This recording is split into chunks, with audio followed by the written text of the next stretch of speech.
Parliament से 27वीं तरमीम पास होने और उसके बाद जुडिशरी में जो भूचाल आया है उसके आफ्टर शास का सिलसिला जारी है। गुज़श्ता रोज़ सुप्रीम कोर्ट के दो जजेस ने रिज़ाइन किया था, अतर मिनल्ला और मंसूर अली शाह ने। आज high court Lahore high court के एक जज ने इस्तीफ़ा दिया है, जबकि इस्लामाबाद हाई कोर्ट के जजेस के बारे में भी कहा जा रहा है कि वो भी इस्तीफ़ा देने वाले हैं। और इसके अलावा यही दो नहीं हैं, बल्कि इसके बाद भी मज़ीद जजेस के इस्तीफ़े मुतवक्को हैं। कल का जो फुल कोर्ट था उसमें भी दो जजेस, सीनियर तरीन जजेस ने ऐसा नहीं लिया था। जस्टिस मुनीब उसमें शामिल नहीं होते, जस्टिस आयशा भी उसमें शामिल नहीं हुई थी। तो वो 17 रुकनी जो फुल कोर्ट था उस पर हुआ था। लेकिन अब सारी सूरत गैर यकीनी का शिकार है। सुप्रीम कोर्ट की वो हैसियत रही नहीं, आईनी अदालत को उससे बाला कर दिया गया है। एक तरफ तो सरकारी मुलाजमीन की तनख्वाहें नहीं बढ़ाई जाती, एक तरफ तो महंगाई में कमी की जब बात आती है तो गवर्नमेंट कहती है कि हमारे पास पैसे नहीं है। अब तो वो खुद इस बात का एतराफ़ कर रहे हैं कि हमें महंगाई कम करने नहीं दी जा रही। अब एक तरफ इतनी बड़ी वारदात डाल दी गई है 27वीं तरमीम की शक्ल में, जिससे पूरे आइन में जो खिलवाड़ हो गया है। उसके बाद ना पार्लियामेंट में कोई सूरत वाज़ेह नज़र आ रही है, ना जुडिशरी में है, और गैर यकीनी के बादल हैं। ना सिर्फ पाकिस्तान में बल्कि दुनिया भर में से तनकीद हो रही है। 27वीं तरमीम के बाद जो अख्तियारात का एक मंबा एक तरफ कर दिया गया है। मुल्क के ये मसाइल ही नहीं थे, मुल्क की ये ज़रूरत ही नहीं थी, जिसके सिर्फ अपनी ज़ात के लिए कानून साजी कर दी गई है। उसके बाद एक तरफ जब तनकीद हो रही तो आप आज गवर्नमेंट की तरफ से एक नया एक शोशा छोड़ा गया, और एक मरतबा फिर इमरान खान की एलिया बुशरा बीबी के हवाले से एक आर्टिकल जो बरतानिया के किसी मैगजीन में आया है उसकी बाज़गाश्त है। और जो सरकारी वजीफ़े पे चलने वाले मीडिया हाउसेस जो पाकिस्तान में सरकारी वज़ाइफ पे चलते हैं, जो उस पर अरबों रुपए के इश्तराक देते हैं, वो मीडिया चीख के वो बुशरा बीबी के हवाले से जो रिपोर्ट है उसको बिल्कुल उजागर कर रहा है। हालांकि देखा जाए तो इमरान खान की गवर्नमेंट ख़त्म हुए भी 3 साल को होने हैं, वो 3 साल हो चुके हैं, और उसके बाद 3 हुकूमतें तब्दील हो चुकी हैं। एक काकड़ की हुकूमत थी, एक PTM 1 आई थी, और आज शहबाज शरीफ भी 1 साल पूरा कर चुके हैं। इसके बावजूद इनकी नाअहली, इनके गलत फैसलों, महंगाई, आइन के साथ खिलवाड़, ये सारी चीज़ को यही मीडिया, जिसके बारे में आज आप सारा देख रहे होंगे कि मीडिया कितना खिलवाड़ कर रहा है, उस पर मीडिया कितना तनकीद कर रहा है और उस रिपोर्ट को कितना उछाल रहा है जो बरतानवी मैगजीन ने छाप दिया। लेकिन इसी मीडिया में आपको ये नज़र नहीं आएगा कि वो जो जुडिशरी के साथ 27वीं तरमीम में कर दिया गया है उस पर कोई तनकीद आपको नज़र नहीं आएगी। आपको तनकीद अगर नज़र आएगी सोशल मीडिया पे, सरकारी जो ग्रुप्स हैं उनकी तरफ से, या मीडिया पे, तो आपका नज़र ये आएगी कि जो इस्तीफ़े दे रहे हैं जजेस, जो असूली तौर पे एक जो जुडिशरी के साथ सब कुछ हो रहा है उस पर एहतजाजन इस्तीफ़े दे रहे हैं, उनके बारे में कहा जा रहा है कि ये इतनी मराहत लेके जा रहे हैं, इनके इतने करोड़ रुपये बनेंगे, इनकी पेंशन होगी, इनको गाड़ियाँ मिलेंगी, इनको स्टाफ मिलेगा। तो ये सोचने वाली बात है, और ये सवाल है कि क्या वो खुद लेके जाएंगे या सिर्फ वो दो ही लेके जाएंगे जो सुप्रीम कोर्ट के जज यहाँ से मुस्तफ़ी हुए हैं, या बाकियों को भी मिलेगा। अगर बाकियों को भी सब कुछ मिल रहा है तो 2 जजेस को क्यों कह रहे हैं? अगर आप चाहते हैं कि ये ना लेके जाएं, ये पेंशन ना हो, ये मराहत ना हो 2 जजेस के, तो आपके पास तो 27वीं तरमीम थी ना, आप सारे जजेस की पेंशन बंद कर देते, आप सारे जजेस की मराहत बंद कर देते। ये कैसा सवाल है, ये कैसा प्रोपेगेंडा है कि 2 जजेस के लिए आप उस पर छलांगे मार रहे हैं कि ये इतने करोड़ लेके जाएंगे, इतनी पेंशन इनकी होगी। ये तो पेंशन किसकी होगी? जब आपकी ज़रूरत पड़ी थी पहले, जब आपने 26वीं तरमीम की थी तो आपको ज़रूरत थी, आपने इन्हीं जजेस को मैनेज करना था, तो आपने उनकी तनख्वाहें 12 लाख से उठा के 28 लाख तक कर दी। वो किसने की थी? कब? जजेस का तो मुतालबा भी नहीं था, लेकिन आपने वो कर दी थी। अब आप जब ये सूरत आपकी अपनी पैदा करता है, आपने खुद ये इजाफे किए हैं, खुद मराहत रखी है, खुद ये पेंशन रखी है, और उस पर किस मुंह से कोई तनकीद कर सकता है? आज ख्वाजा आसफ अकबर था, वही कह रहे थे कि जजेस ये मराहत लेने के लिए इसलिए जा रहे हैं कि वो उनकी मराहत के साथ हो जाए, इसलिए इस्तीफे दे रहे हैं। तो मराहत आपने दी है या जजेस ने खुद ली थी अपने लिए?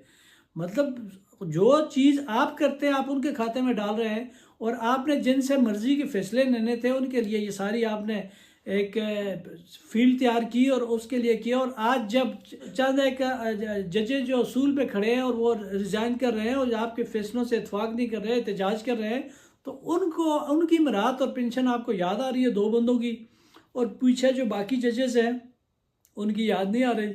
ये बड़ा अजीब व गरीब किस्म का फ़लसफ़ा बयान किया जा रहा है। और ख़ासकर मुझे तो इस बात पे अफसोस हो रहा है कि बाद सहाफ़ी जो, मैं तो कभी कभी इनको कहता हूँ मुस्लिम लीग मीडिया विंग के लोग हैं, तो आपको वो सहाफ़ी आपको सोशल मीडिया भरा पड़ेगा जो बज़ाहिर सहाफ़ी कहलाते हैं, और वो लोग उस पे इसी पे तरमीम पे बात करने के बजाय एक मरतबा फिर इन्हीं जजेस पे तनकीद कर रहे हैं, उसी इमरान खान पे तनकीद हो रही है। और उस ये जो 27वीं तरमीम के बाद जो तायात मराद तायात जो इस्तिस्ना है उस तरफ नहीं आ रहे। ये जुडिशरी के साथ क्या हो गया, उस तरफ इनको बिल्कुल नो गो एरिया बना हुआ है, उस तरफ बिल्कुल नहीं आते। ये बड़ा डायलेमा है ख़ासकर इस मीडिया में कि पीटीआई के माहिर याफ्ता लोगों को हमने देखा था जो सहाफ़ी हैं वो कम अज़ कम तनकीद करते हैं तो पीटीआई पे भी कर देते हैं, इमरान खान पे भी कर देते हैं, जब उनकी गवर्नमेंट थी तब भी करते थे। लेकिन जो मुस्लिम लीग नून का जो हमायती सहाफ़ी है आपको देखें वो तो ऐसे शामिल हो जाता है जैसे मुस्लिम लीग नून में शामिल हो गए हैं, और उनका नो गो एरिया होता है कि अपनी पार्टी पे कोई बात ही नहीं करनी। वो नवाज शरीफ जो वोट को इज्जत दो वोट को इज्जत दो कहता फिरता था, वो उसको किस तरह लाया गया, किस बेबसी के अंदाज में उस बंदे ने वोट दिया, और वोट देने के बाद आज वो वापस अपने वतन चला गया, लंदन वापस चले गए। ये देख ले, ये इस पे कोई बात करेगा, इस पे कोई तनकीद करेंगे। उधर ख्वाजा आसिफ पता नहीं किसकी ज़ुबान बोलते हैं, वो अफगानिस्तान के साथ मुज़ाकरात एक तरफ उसमें भी शामिल थे, और दूसरी तरफ जब तुर्किया कह रहा है और मिस्र कह रहा है और दूसरे मुस्लिम ममालिक चाह रहे हैं कि अफ़गानिस्तान और पाकिस्तान के दरमियान ये कशीदगी का ख़ात्मा हो, लेकिन ये चूँकि अमेरिका का ये एजेंडा है, बग्राम एयर बेस भी लेना है, अफ़गानिस्तान के साथ टेंशन को भी बढ़ाना है, और फिर कबायली इलाकों में ऑपरेशन भी करना है जो कह रहे हैं, वो जो चूँकि मिनरल्स तो वहाँ से ही निकालने हैं, तो ये सारे टारगेट्स को चूँकि अचीव करना है, चूँकि ट्रंप साहब से वादा किया हुआ है, उनसे बात की है कि ये सारा कुछ आपके लिए करके देंगे। तो फिर इस सारे सिनारियों को देखा जाए तो ख्वाजा आसिफ साहब सिर्फ एक उस बात पे डटे हुए हैं, वो अफगानिस्तान पे कभी कोई अच्छी बात करते ही नहीं है कि उसका हालात ठीक हो सकता है, ये कशीदगी ख़त्म हो सकती है दोनों ममालिक के दरमियान। लेकिन जब भी कहीं कोई अच्छी आती है, बात होती है, इत्फाक होता है दोनों में कि ये इसको मसले को हल करेंगे, ख्वाजा आसिफ साहब फिर उससे जल्दी पे तेल डालते हैं और फिर उस मामलात को ख़राब कर देते हैं। ये बात नहीं है कि हमें अफ़गानिस्तान से कुछ ज़्यादा प्यार है और पाकिस्तान से नहीं है, हमारी पहली तरजीह तो पाकिस्तान है, लेकिन ये भी हमारे आप कौमी मुफाद में सोचें कि जब अफ़गानिस्तान के साथ टेंशन होगी, जब इस तरह के मसाइल पैदा हो गए, तो पहले ही दहशतगर्दी का पाकिस्तान को सामना है। तो अगर आप उनके साथ जंग छेड़ देते हैं, जो इस तरह की कोई फिर कार्रवाइयाँ शुरू हो जाती हैं, तो उसका नुकसान तो आवाम को होगा। ये तो दहशतगर्द तो नहीं देखते ना कि फ़ैसला कौन कर रहा है या फैसले वालों को टारगेट करना है, वो तो फिर आवाम को मारते हैं। हमने पिछले कुछ अर्से से देखा 80,000 जो पाकिस्तानियों ने कुर्बानियाँ दी हैं, जो शहीद हुए हैं, वो किसके थे? वो आम सारा तकरीबन निचले तबके के लोग थे, या ख्वाह वो फोर्सेस के शहीद हुए हैं, ख्वाह वो सिविलियन के हुए हैं। तो इस तरह की सूरत से बचने के लिए ज़रूरी है कि टेंशन ही ख़त्म हो, अफ़गानिस्तान के साथ मामलात बेहतर हो। ये सबके ख़ित्ते के मुफाद में भी है। अफ़गानिस्तान की वो मईशत पे बात कर रहे थे ख्वाजा आसिफ आज एक निजी टीवी चैनल से गुफ्तगू में, उन्होंने कहा कि अफ़गानिस्तान तो दिवालिया हो चुका है, और खुदा के बंदो अपनी करेंसी की कीमत देखो और अफ़गानिस्तान की करेंसी की देखो, वो कुछ भी नहीं दे, इसके बावजूद उन्होंने मुल्क संभाल लिया है। वो किसी का उन्होंने कर्जा नहीं देना, वो ईरान के साथ तेल भी ख़रीद रहे हैं, तजारत भी कर रहे हैं, और हमारी क्या औकात है, हमने गैस का एक मुआहदा किया हुआ है और वो गैस पाइपलाइन एक तरफ बिछी भी हुई है, उस पर हम डर के मारे उस पर अमल दरामद नहीं कर रहे। अगर वो कर देते तो पाकिस्तान के अवाम को गैस भी मिल जाती और सस्ते नरखों पर भी मिल जाती, लेकिन हम ये भी नहीं कर सकते। और हमारी मईशत आपके सामने है, आपके दावों पे नहीं जाते। आप जीडीपी देखें, आप स्टेट बैंक की रिपोर्ट देखें, वो क्या कर रहे हैं, आलमी मालियाती इदारों की रिपोर्ट देखें, वो हमारी मईशत के बारे में क्या कह रहे हैं। आपने एक उसमें छुपा दी कोई रिपोर्ट कि मईशत बहुत आइंदा इतने में तरक्की करेगी, 4 सालों में, 10 सालों में, 20 सालों में पाकिस्तान की मईशत बहुत बड़ी मईशत हो जाएगी। ये तो एक सियासी बयान सा है। आप रिपोर्ट तो वो स्टेट बैंक की रिपोर्ट देखें जिसमें जीडीपी आपका बताता है कि आपने कितनी तरक्की की है, आपने कर्जे कितने लिए हैं, पहले कितने थे, और आपकी इस इमरान खान की गवर्नमेंट के बाद कितने हो गए हैं। ये सारी सूरत हाल देख के मुल्क की सूरत हाल देखें, फिर उसका अगर जी शूर लोग उसका मुआवजा करें तो आपको समझ आ जाएगी कि मुल्क किस तरफ जा रहा है। और गैर यकीनी की सूरत हाल इतनी है, इतना सियासी अदम इस्तेकाम है, कोई जो भाईचारा था, जो मुल्क में अमांगी थी, वो ख़त्म होकर रह गई है। अब सियासी पार्टियां आपस में इतनी लड़ रही हैं, KPK में अलहदा एक टेंशन है, पंजाब में अलहदा टेंशन है, और पीपल्स पार्टी जिसने ईवान है सदर में 28 बंदे इकट्ठे करके ज़ाशमी में गवर्नमेंट बनाने का ऐलान किया था, और अगले दिन उन्होंने अल्टीमेटम भी दे दिया था कि अनवार लाख फौरी तौर पे कल 2 बजे तक इस्तीफ़ा दे दें। उसके बाद फिर हमने देखा बात ठप हो गई, क्योंकि इन्होंने 27वीं तरमीम उनसे पास करवानी थी। अब बात फिर रुक गई, वो कहीं नहीं गई, सारा बात रुक गई थी। शायद अनवारुल हक इस बात से आगाह थे, उन्होंने इसीलिए इनसे कह दिया था कि आपने अगर अदम एतमाद करना है तो आए ना, फिर उसमें ऐवान में आके साबित करें। तो फिर ये साबित तो इन्होंने करना नहीं था, ये चूँकि ये पहले 27वीं तरमीम पर वोट लेना था पीपल्स पार्टी से। अब जो वो इस बात पे तायाद सदर साहब भी ले चुके हैं उस पर इस्तिस्ना, क्योंकि वो भी डरते हैं। अब ये तायात इस्तिस्ना लेते क्यों हैं, ये इस पर भी आप बात करते हैं कि वो इसलिए होता है, खौफ होता है। आपको किस बात का खौफ है, क्यों लेना चाहते हैं इस्तिस्ना?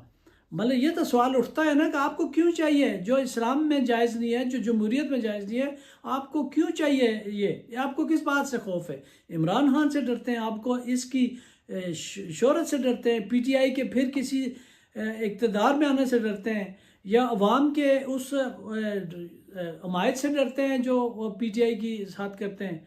ये इस्तिस्ना तो इसीलिए है, बाकी तो नहीं है। और अब जब 27वीं तरमीम पास होगी, पीपल्स पार्टी ने अपना भी एक इस्तिस्ना ले लिया सदर के लिए, तो अब उनको गो थ्रू मिल गया है कि जाएँ अब आज़ाद कश्मीर में जो कर सकते हैं करें।